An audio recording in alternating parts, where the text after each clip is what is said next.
Imagine this. You snag an invite to the party of the century.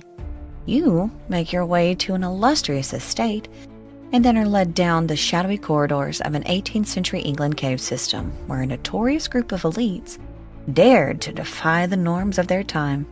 Apparently, this is the place where scandal was the order of the day, and nothing was sacred. Vice and virtue are blurred in a cacophony of debauchery and blasphemy. The walls are flickering with candlelight and adorned with pagan symbols and ancient gods. Here, under the cover of darkness, men of power and influence gather to indulge in their darkest desires, shielded by secrecy and wealth. But what really went on behind those closed doors? Were they merely playing at rebellion? Or did they tap into something far more sinister?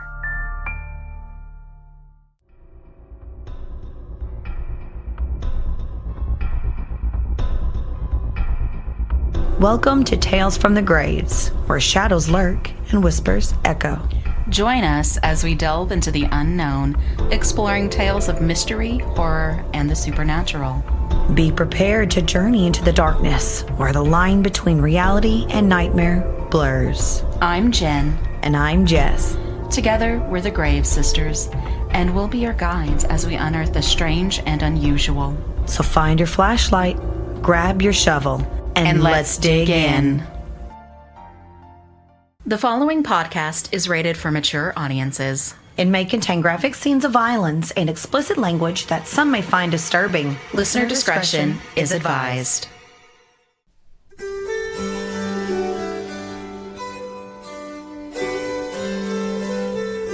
Hello and welcome, Grave Diggers. This is our 14th episode. Yeah. 14th.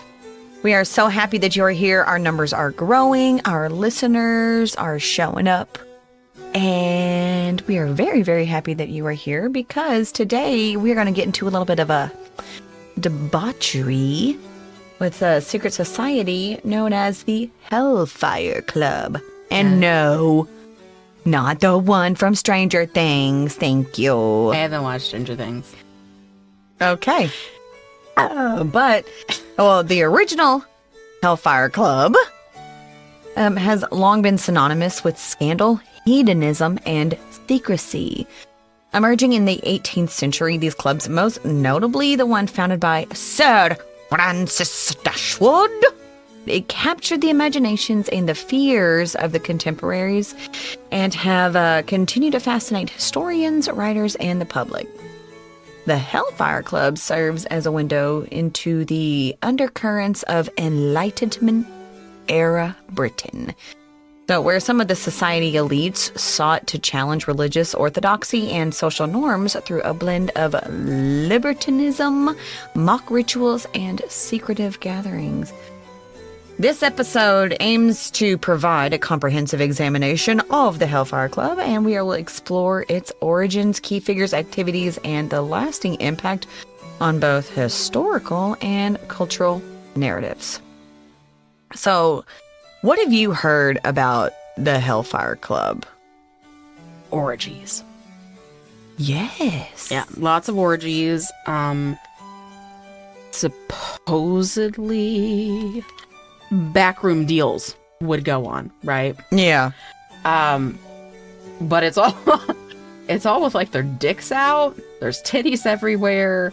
There's probably a ridiculous amount of drinking and then mock rituals. I know there was mock rituals to the pagan gods or to I don't know, like you would attend these meetings and it was a party, but also you had to go under cover of night and you had to wear like a cloak. Yep. And then when you got there, didn't you have to like strip down and then you could only wear the cloak or something? I don't know if that's true. That's a story I heard. But like, I would not like, if you think about it, this happened way back when, like what, in the 1700s? 1700s, yep. Yeah, it happened way back in the 1700s. And people were very much like, witchcraft, Satan, oh no. But at the same time, all these rich people were like, can't tell me what to do. I'm gonna go over here with some hookers and blow.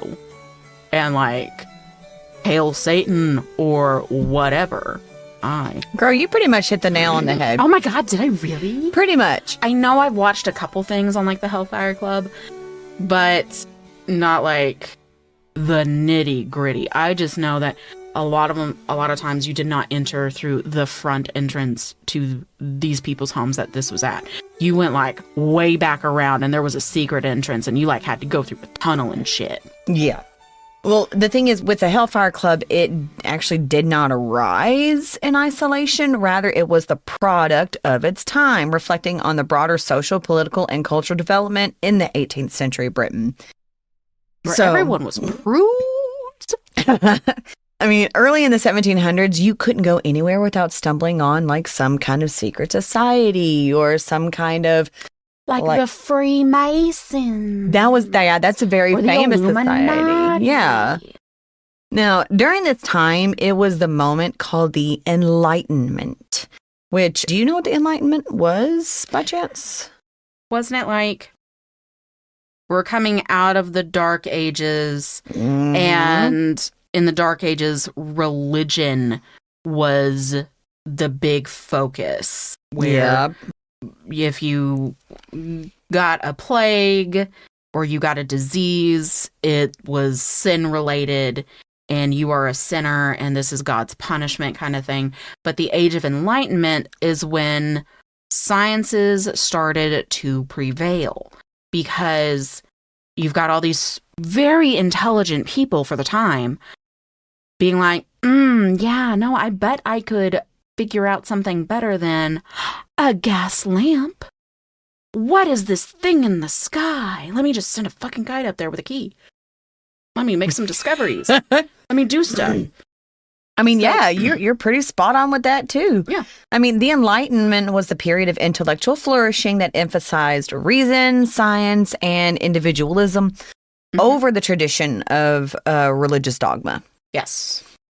This was the era that saw the rise of deism, which posited a rational, non-interventionist creator and often criticized organized religion for its perceived superstitions and corruptions. So within this context, the Hellfire Club can be seen as an extreme manifestation of the era's challenge to religion and moral authority. Now, what made them want to do this satanic club in the first place? I mean, I will never know, but you're right. I mean, at this time, they were dabbling in the dark side, and it was actually more common than you would expect. I mean, come on. People are dying from disease, war, and famine, so it doesn't surprise me at all that people are seeking meaning and turning away from their religion and questioning God's motives. Yep. Like, why me? Why is this happening? If God loves me so much, then why did my wife die during childbirth? You know, that kind of stuff. So along with this came libertinism and social critique. Now, libertinism is characterized by a rejection of conventional morality, but particularly in the matters of sexuality, which was another key influence on the Hellfire Club. Libertines sought pleasure without regard for social norms or religious constraints, which means they often engage in behavior that was considered scandalous. Oh, like homosexuality. Yeah. Yeah, it was very much a free love type of situation where if it feels good, just do it. Because, way back in history, there wasn't any real negative connotations over, if you enjoyed having a male lover or if you enjoyed having a female lover. It was get your rocks off and go out and go do your thing, Yeah. So it wasn't until the rise of Christianity where that was seen as super, super bad and immoral and things of that nature. And I don't even really know necessarily why that came to be, but maybe it has something to do with like the Greeks, the Spartans, things of that nature, who, when they were on the battlefield, they were just doing each other. It didn't matter. Right? Shoot. Yeah. If you didn't want to be pent up, and they figured, well, if you have, I guess it's like post-nut clarity. If you had that's a real thing, though. yeah, if you had that when you went into battle, you were going to fight better. You were not going to be hindered in any way. Yeah.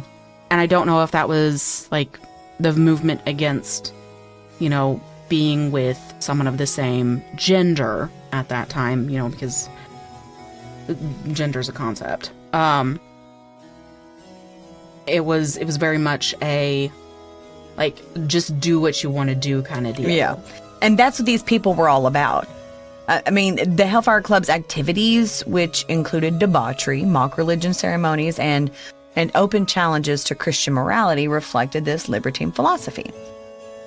Now, these people really didn't call it the Hellfire Club because it didn't actually really have that name until later on, whenever people from the 19th century decided to give it that name. Oh, was it kind of like a shock value? I know, something like that. situation? If you had to name a secret society, what would you name yours? Like, if it was for perverts and debauchery and blasphemy, what would you name your secret society? I don't know. I mean, earlier we were so... Oh, never mind. I'm not going to ask that. Yeah. We're not going to talk about that. We ain't going to talk about that. Well, the term Hellfire Club originally referred to various groups that existed in the early 18th century. The first known Hellfire Club was founded in London by Philip, Duke of Wharton, in 1718. Wharton's club was very short-lived, but notorious, with members engaging in drunkenness, blasphemy, and satirical mockeries of Christian rituals. So remember this, people were still being executed for being accused of being a witch till the late 1720s. So, I mean, this was something that was considered very taboo, since people still believed wholeheartedly in magic and stuff like that at the time. But these educated men were scientists and enlightened themselves, but they were mimicking magic and mocking the people that were below them and that were poor peasants. They had their heads shoved so far up their own bums that they did stuff just for shits and giggles. Pretty much. You gotta think of it like that. They considered themselves above the repercussions of what they were doing because they didn't have to follow the rules. Oh. My dad's got a dealership. My dad's got a dealership? Do you know who I am? Yeah. They made the rules so they could break and bend them. Yeah. They made the rules so they didn't have to follow them. They could bend them or break them however they wanted, I guess. Now, I mean, though Wharton's club dissolved within a few years, it set a precedent for later iterations, including the most famous Hellfire Club led by Sir Francis Dashwood. Now, the club was most widely associated with the name Sir Francis Dashwood, which was a wealthy, influential politician and a well-known rake. I didn't really know what the heck a rake was, but I knew it was something bad. Oh. Do you have the definition? I do. Oh. A desolate, immoral, womanizing man. He's a man slut. Yep, he was a man whore to the core, I guess. He was slinging that meat faster than a deli man. Ooh. Yeah, he was a well-known rake, and it started probably around like 1749. Dashwood's club, formerly known as the Order of the Friars of St. Francis of Wickham. Oh, so they were naming it after like Wickham was the area. Okay. And St. Francis, kind of based loosely off of St. Francis of Assisi, but I think Francis because his name was Francis. So, yeah. Oh. Yeah. But it was popularly referred to as the Hellfire Club later on, and became infamous for its secrecy and scandalous activities. Now, Sir Francis Dashwood lived from 1708 to 1781, and he was a man of considerable wealth and influence. Educated at Eton College and having traveled extensively in Europe, Dashwood was well versed in the art of philosophy at this time. His travels, particularly in Italy and France, exposed him to various esoteric and libertine traditions, which likely influenced his creation of the Hellfire Club. He entered politics in 1741, serving as a member of Parliament for New Romney. And over the years, he represented various constituencies and held significant offices, including Chancellor of the Exchequer. I think I'm pronouncing that right. I didn't know what the hell this was, so I had to look it up. Apparently, he was the finance minister for the United Kingdom, which was responsible for preparing the nation's annual budgets. But in 1762, he was given that role, which he was largely seen as ineffective due to his lack of financial acumen. This means that he sucked hard at his job, basically. I mean, I know I would suck. Right? I mean, I know I would suck because I am not good with finances at all. However, in his extracurricular activities as the leader of the Hellfire Club, that earned him his lasting infamy. Dashwood was known for his wit, irreverence, and disdain for conventional piety, all of which found expression in the club he founded. The Hellfire Club's meetings were held primarily at Dashwood's estates in West Wickham, Buckinghamshire. The estate, inherited by Dashwood from his father, became the site of the club's notorious gatherings. A key feature of the estate was a network of man-made caves, which started out as a chalk mine. Which, I didn't know that you mined chalk, which was weird, I guess. I don't know, but it started out as a chalk mine, known as the West Wickham Caves or the Hellfire Caves, which Dashwood had constructed between 1748 and 1752. The caves were extended over half a mile underground and were designed to provide a secluded and atmospheric setting for the club's activities. The labyrinth tunnels, dimly lit and adorned with classical motifs, evoked a sense of mystery and danger, perfectly suited for the club's secretive and transgressive nature. The clubs were said to lead to an inner sanctum where the most private and controversial rituals took place. So, what do you think you would have to do to become a member Of the Hellfire Club? Mm-hmm. Well, considering the fact that I am a curvy white woman, I probably would have had to have been invited by a pudgy, older white guy. He had to be rich. He had to be filthy, stinking rich. Don't forget that. Yeah, but at the same time, like... Yeah, we're women. We definitely wouldn't No. be members. We'd be invited, probably. Yeah, we would be invited, and then we would be exploited for my big old titties. Okay. Yeah. Let me see. It says that membership in the Hellfire Club was highly exclusive. It was restricted to men of wealth, influence, and a certain level of intellectual or artistic sophistication. The club's members included some of the most prominent figures of the time, such as John Montague, which was the 4th Earl of Sandwich. Oh, the Earl of Sandwich. The Earl of Sandwich. And possibly even the American statesman, Benjamin Franklin, who was a well-known and notorious pervert.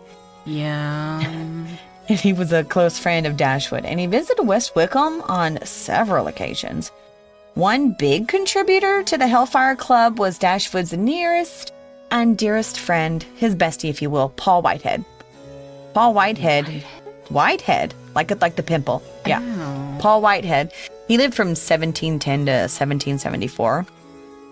He was an English satirist and poet who was closely associated with the Hellfire Club, particularly the version founded by Sir Francis Dashwood. His connection to the Hellfire Club stemmed from his friendship with Dashwood and his active involvement in the club's activities. So, once you get invited to join, you have to go through some kind of initiation. Of course, because it's a secret society. Yeah. So, what do you think some of the initiation rituals might be? Okay. I'll let you take a guess. Getting blackout drunk. Okay. Potentially getting a train ran on you. But I don't see why not. Like participating in an orgy or participating in some of the like worshipping of the pagan gods or something like that, and probably implicating yourself to some degree in that. So, For like, loyalty reasons. for loyalty reasons, yeah. Okay. So, maybe signing a document or something that one person kept. Ooh, okay. And it was probably hidden, obviously, but congratulations, now you're implicated. So if you turn on us, but I figure it's going to be something along those lines of being implicated in everything that's going on so that you are more inclined to be loyal and not speak about the things that happen there. Like the number one rule of Fight Club. You don't talk about Fight Club. Number 2 rule about Fight Club. You don't talk about Fight Club. So that's probably what it kind of comes down to, you know? That's my guess. Or maybe drinking a goblet of wine with everybody's blood in it. I don't know. Okay. Well, I mean, you had some pretty good guesses. Let's see. Now, although the exact details of the initiation rituals remain shrouded in mystery due to the club's secretive nature, historical accounts and rumors provide some, not a lot, but some insight into the kinds of initiation rituals that might have been practiced by the club. So, here are a couple of the alleged initiation rituals. So, mock religious ceremonies, which has been mentioned before. So, one of the defining features of the Hellfire Club was its mockery of religious practices. Yeah. Initiation rituals likely involved maybe parodies of Christian ceremonies, particularly those of the Catholic Church. I mean, yeah. Which members viewed as a symbol of authority and repression. Yeah, exactly. New members might have been required to participate in mock baptisms. Oh. Or like a blasphemous version of the Eucharist where they would take oaths or make pledges that were deliberately sacrilegious. See? So I was pretty close where they were basically implicating themselves and stuff. Yeah. They could have adopted a pseudonym. Upon initiation, members of the Hellfire Club could often adopt a pseudonym, typically the names of historical or mythological figures associated with vice, debauchery, or paganism. Okay. This practice allowed members to maintain anonymity and contribute to the club's atmosphere of playful irreverence. Like, for example, Sir Francis Dashwood himself was known to take the persona of Saint Francis in a parody of the Catholic saint, and while others might have chosen names like, I don't know, like Hercules or Bacchus, evoking images of strength and indulgence, you know, stuff like that. Losers. You mentioned earlier going through a different entrance or exits and stuff. Yeah. Initiation may have involved leading new members through symbolic or ritualistic locations, such as the elaborate network of man-made caves on Dashwood's estate in West Wickham. Since they were designed with pagan and classical motifs, they included altars and symbols linked to ancient mysteries and rites. Like, one of the videos that I saw about the caves, like I took like a virtual tour of this museum, and this museum went through and showed me all sorts of stuff. And in the walls, it's like they would just like carve. It kind of looked like the drama masks, sort of. Yeah.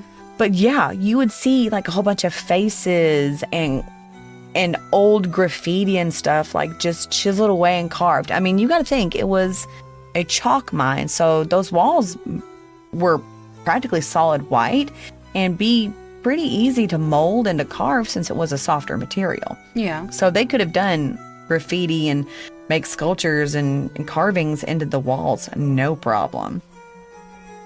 The journey through the dark, winding passages of the caves could symbolize a descent into the underworld or a journey into hidden knowledge, reflecting the club's themes of secrecy and exploration of taboo subjects. Another one could have happened when the initiates would have likely been required to participate in the club's elaborate rituals and feasts. Oh, you know they must have feasted like beasts. I mean... Hello, Dr. Seuss. We're going to feast like a beast. Yeah. But yeah, I mean, gluttony was probably a big thing. Like, they probably had roast pheasants and suckling pigs and just fresh fruits and all these really expensive types of things, because gluttony, overindulgence, that kind of stuff is frowned upon by the churches. So it would make sense that they would just stuff themselves to the brim. I mean, hello, gluttony was one of the 7 deadly sins, for God's sake. Yeah. I could see them blaspheming all the 7 deadly sins on a regular basis. Which, of course, if you are not indulging on the feasts and stuff, they have to have heavy drinking. Hello. And the consumption of exotic food and sexual licentiousness. Everyone was invited to the sexy times, aka The orgies. orgies. Orgies galorgies. Sorry. Okay, yeah, let's just slap that one on a shirt. Orgies galorgies, yeah. I swear, these people were all about feasting and fucking, basically. So they were said to have hired actually many of the working girls from the area and even have their family members come and hang out. I mean, just think, how weird would it be if you could be ramming somebody from behind and look over and make eye contact with your sister? Weird, right? Yeah, but I know a lot of porn, and then you get like a lot of dramas and stuff that are like, I'm gonna steal my sister's man. I don't want your husband. No. No. I mean, it would just be weird. You'd invite your cousins and your distant relatives and be like, hey, come have a party. We're filthy rich. Let's do whatever we want. Bang whoever we want, you know. Well, I know, like, in the courts of kings and Oh, yeah. queens They'd and constantly czars, marry their cousins and stuff. well, besides that, it's commonplace for, you know, there to be almost nightly feasts, and there just to be a bunch of banging it out afterwards. And it wasn't any weirder for a husband to watch his wife get railed by servants or something. Cuck. Yeah. Isn't that what that is? Yeah. Yeah. But like, you gotta think, like, yes, it's very weird for us to think about it now. And it's probably considered more of a subject of dark romance or porn now. But like back then, who cared? You Yeah. had money. You could do whatever you want. So, yeah, and there was a lot of intermarrying in the family. There's a reason why family trees stayed kind of small family until bush. the family bush stayed real small until much later on, when families started to move away from each other and marry other people Yeah. besides their first or second cousins. Kin. Yeah. Yeah. for their uncle. So, I mean, with these gatherings, they were held in lavish settings, often with a deliberate mix of sacred and the profane. The rituals might have included symbolic acts that mocked established religious or moral conventions, which just kept reinforcing the club's ethos of challenging societal norms. Next comes an oath of secrecy. Kind of what you were talking about earlier. Like many secret societies, the Hellfire Club likely required new members to take oaths of secrecy. These oaths would have bound members to maintain the confidentiality of the club's activities and to uphold its traditions.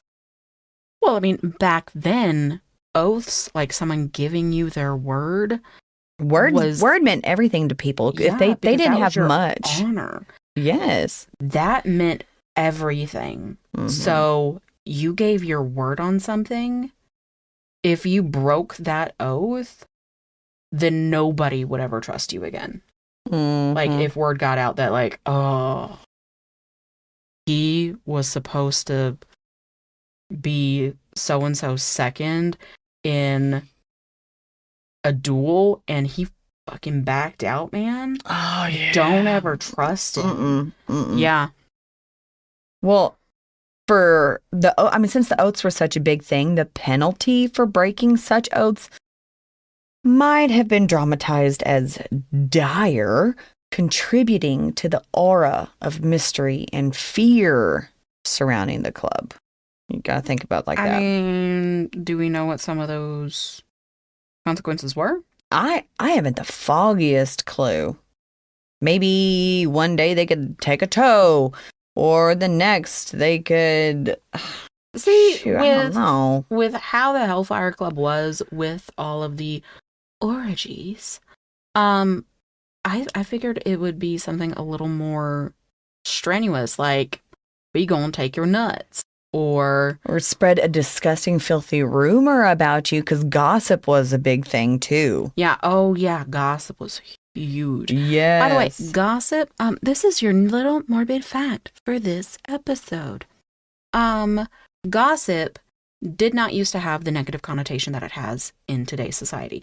Mm-hmm. Gossip was women getting together over tea or a party of some kind, and they would discuss amongst themselves all of the relevant information.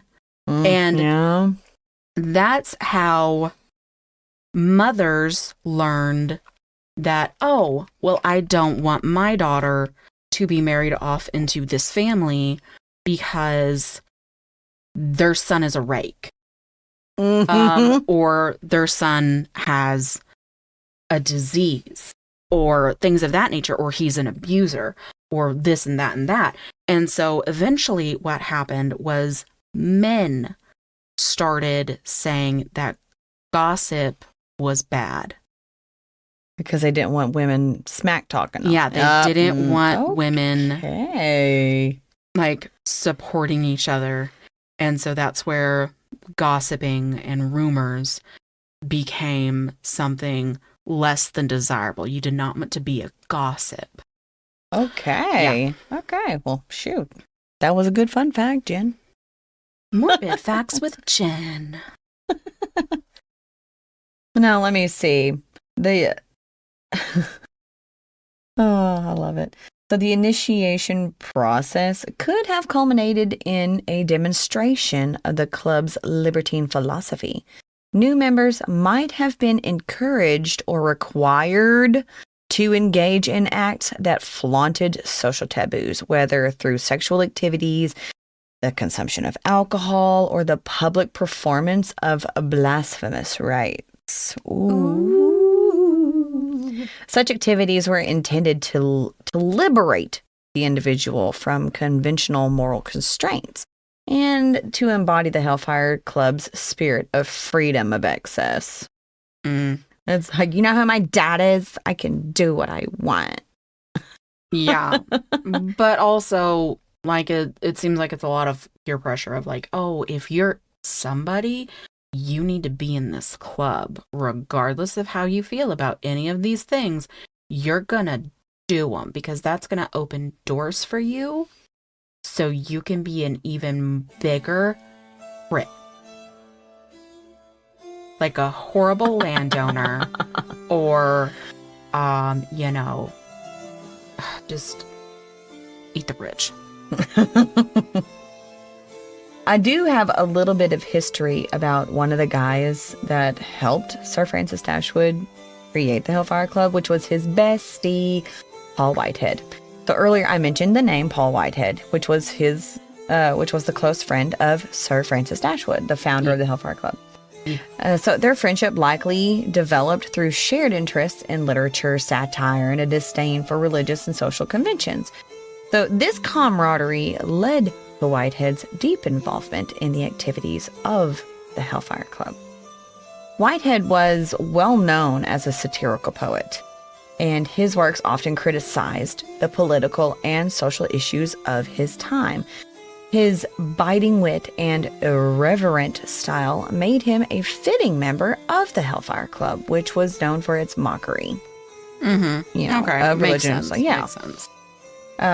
Whitehead served as the steward of the secretary of the Hellfire Club, which was a position that placed him in charge of organizing and documenting the club's activities. In this role, he was responsible for maintaining records, managing correspondence, and possibly crafting some of the satirical rituals and ceremonies for which the club was notorious. His position as steward reflects the trust that Dashwood and other members placed in him, as well as his central role in the club's inner workings. Now, there's a really cool, it's not a rumor because it actually happened. Whitehead's association with the Hellfire Club extended beyond his death. In his will, he requested that his heart be placed in an urn and interred in the mausoleum that Sir Francis Dashwood had built on his West Wickham estate. So this mausoleum, which was a symbol of Dashwood's wealth and classical tastes, was also closely connected to the Hellfire Club's activities. True to his wishes, Whitehead's heart was placed in an urn and displayed in the mausoleum, where it remained until it was stolen by vandals in 1829. So that is an incident that added to the mythos surrounding the Hellfire Club members.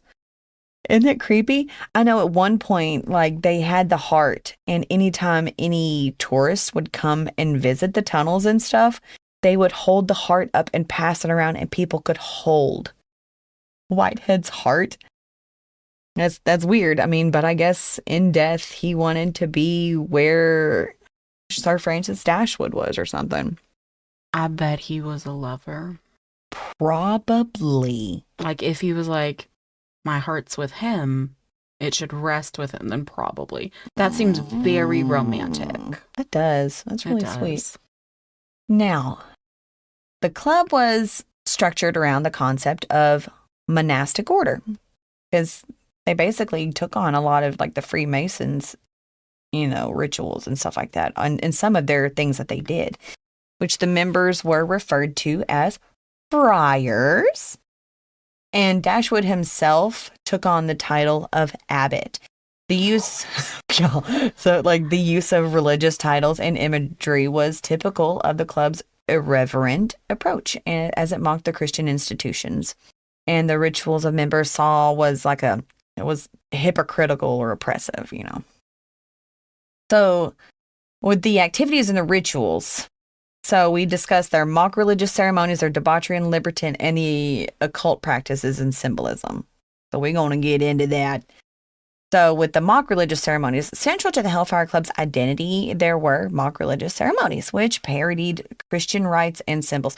So these ceremonies were intended as both satire and blasphemy, ridiculing what the members saw as the hypocrisy and corruption of the church. So members often dressed as monks or priests and rituals might include the recitation of altered prayers, the drinking of sacramental wine, and the performance of mock confessions and absolutions. Ooh. The Hellfire Club was notorious for its indulgence in debauchery, including heavy drinking, of course, and feasting and sexual activities. Women were often brought in just for entertainment of the members. So, I mean, one thirsty Thursday, you had a really bad day, bring in a lady. Let's see what she'll do for us. Let's see what we can do to her. You know what I'm saying? Although those women were not considered full participants in the club, they were still used and abused and thrown away, basically. Now, with the occult practices, this is the one that I liked. While there is little evidence to suggest that the Hellfire Club engaged in serious occult practices, the club's use of esoteric symbolism and its association with secrecy and darkness fueled rumors that it was involved in black magic or satanic rituals. Oh my. Oh, the devil's loose in the caves. The club's use of the caves, with their eerie atmosphere and classical references, added to the aura of mystery and danger that surrounded the Hellfire Club. Despite their reputation of debauchery, the Hellfire Club was also a place for political and intellectual discussions. With their dicks out. Okay, pretty much. Yeah.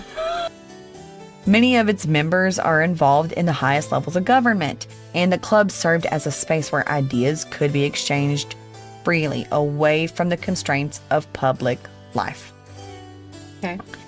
Dashwood and his associates were often critical of the government, the church, and societal norms, and the club provided a forum for expressing these critiques in a subversive and often satirical manner.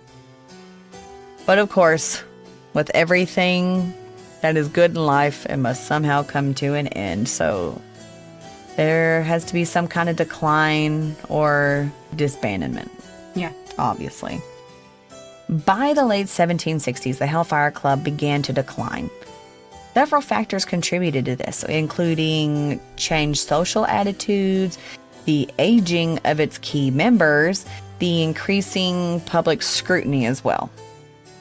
So, I mean, the club's activities, once a well-guarded secret, had become the subject of gossip and scandal, and the negative attention may have pressured the members to distance themselves from the group entirely. Additionally, the deaths of several prominent members, including the Earl of Sandwich, I just like saying Earl of Sandwich, led to a natural decline in the club's influence and activities.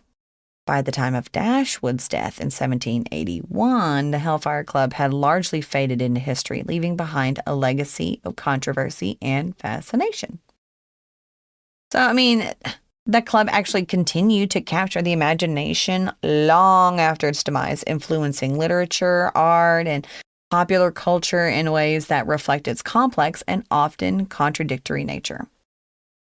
So, here are some examples of the Hellfire Club in literature and pop culture. So, in Gothic and Romantic literature, the Hellfire Club has been a recurring motif in Gothic and Romantic literature, where it is often portrayed as a symbol of forbidden knowledge, moral decay, and the dangers of unchecked power. The club's dark rituals and mysterious atmosphere have made it an ideal setting for stories of horror and suspense. There are some writers such as William Beckford and Lord Byron, both of whom were influenced by libertine traditions, drew on the imagery and the themes associated with the Hellfire Club in their works. Now, with 20th and 21st century popular culture, in the 20th and 21st centuries, the Hellfire Club has appeared in various forms of popular culture, from films and television shows to comic books and video games. It's often depicted as a secret society with sinister intentions, embodying themes of power, corruption, and the occult. Notable examples include the Hellfire Club in Marvel Comics, where it is portrayed as a powerful and dangerous organization with a hidden agenda. Aren't we all? They even had influence on other secret societies. So the Hellfire Club's combination of secrecy, exclusivity, and ritualistic behavior has made it a model for subsequent secret societies, both real and fictional. Its blend of libertinism, political intrigue, and mock religious practices has been echoed in other groups, from the Freemasons to more esoteric and fringe organizations. Historians continue to debate the true nature of the Hellfire Club and its significance. Some view it as radical expression of Enlightenment ideas, challenging the established order through satire and subversion. Others see it as a mere outlet for them to express the privileged life, more interested in pleasure than in genuine political or religious form. Regardless of interpretation, the Hellfire Club remains a compelling subject of study, offering insights into the complexities of 18th century British society and the ways in which power, belief, and identity were negotiated in the age of profound change. The Hellfire Club stands as a symbol of the tensions and contradictions of the 18th century, which was a time of enlightenment and debauchery, reason and suspicion, freedom and oppression. It was, mainly associated with Sir Francis Dashwood and populated by some of the most powerful men of the era. The Hellfire Club changed the norms of its time through a combination of libertinism, satire, and secrecy. So, though the club itself was short-lived, its legacy has endured, influencing literature, pop culture, and our understanding of the interplay between power, pleasure, and belief. So it remains a fascinating example of how society's elites have both shaped and been shaped by the cultural forces of their time, leaving behind a legacy that continues to intrigue and provoke. So, with that being said, it's basically telling us that rich people back then were just a whole bunch of horny perverts. Sounds about right. I just really wanted to do what they wanted to do when they wanted to do it, just because they could. Sounds about right. So what do you think about that? You mean like, what do I think about the Hellfire Club? Yeah. What did you get out of it? I kind of feel like it's a bunch of rich white dudes. Yeah. Who, like, they were bored. Yeah. They were bored. They wanted to be scandalous and things of that nature, but at the same time, they did not want to, I guess, put themselves necessarily out there. Mm-hmm. But as we can see through history and through politics, even in today's age, rich white men will do whatever rich white men want to do. And they think that they just can get away with whatever. So most of the time they do. Yeah. Well. It is what it is. I think they were a little neater about it. Like, not neat as in, oh, that's neat. It's more like tidy, clean kind of thing, where they tried to keep it under wraps, but at the same time, Everybody knew. Yeah, everybody knew. Like, everybody knew that so-and-so's in the Hellfire Club, or so-and-so's in a secret society. And, oh my gosh, but what do they do? And so it also creates some kind of level of intrigue about them. Yeah. I think it's also like a separation, since it was nothing but rich people. And then the poor people, that was just another thing that the poor people could hope and pray for that they would never, ever get. You know what I mean? Yep. I mean, it really doesn't matter. It's a level of elitism that they were looking to achieve. Same thing with the poor would emulate the rich. It was very common way back in Marie Antoinette's days that if someone had syphilis, eventually their joints would get really stiff. And so if at a party you saw someone with their pinky out, it's because they could not physically close it. And yeah, and people who were in high society knew, oh, don't sleep with so-and-so, they have the disease. But these maids and servants of these high houses did not know that. And so when they would be with their, poor people, essentially, they would emulate the pinky outness.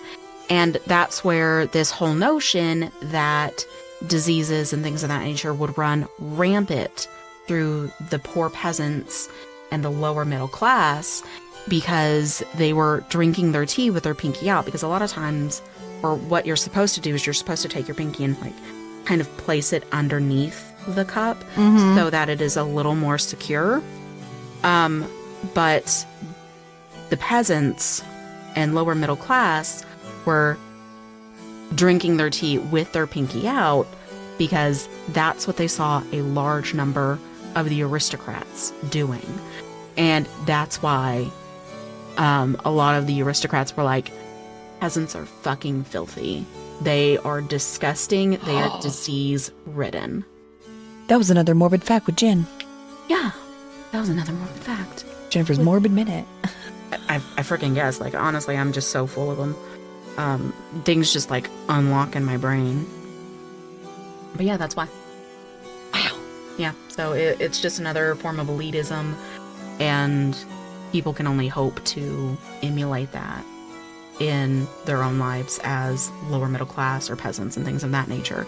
So while these elites are doing all this debauchery and things of that nature, if a peasant was found out to be doing any of that, they would have been killed. They would have been tried for heresy and a bunch of other things, and they would have been killed. But because these people had money, regardless of the fact that everybody pretty much knew what was going on to some degree, Yeah. they got away with it because they had money. They were influential. That's why. Yeah. Wow. Okay. Well, we learned a lot today. What do you think, Gravediggers? Would you be a member of the Hellfire Club? If you can come up with a hilarious name for your secret society, comment below. We want to see it. Or just a badass name for a secret society. But honestly, probably a lot of people are technically a part of what would be a Hellfire Club, because there's a bunch of S&M clubs and things of that nature. And I mean, it's not looked down upon. But hey, secret society. If you had a secret society, what would your secret society be about? Yeah. That's what I'm interested in. Yeah. Comment below, rate, share, follow. We'd like to hear from you. talesfromthegravespod@gmail.com. Give us a follow over on Instagram at Tales from the Graves Pod. On the Instagram. We're now on YouTube. Search up Tales from the Graves or Jess and Jen, Tales from the Graves. Give us a follow on there. Subscribe to us. Things of that nature. But I guess for now, we're just gonna let this one rest and we'll catch you on the other side. No. Bye. Bye. If you like what you heard, please feel free to follow, rate, and review Tales from the Graves podcast on your preferred listening platform. We also would like to know what you think and what topic you suggest we unearth next. Email us at talesfromthegravespod@gmail.com or reach out to us at Tales from the Graves podcast on Instagram. And if you have Discord, join us in the graveyard. The link is in our bio on our Instagram, as well as this listening platform. Thanks again, Gravediggers.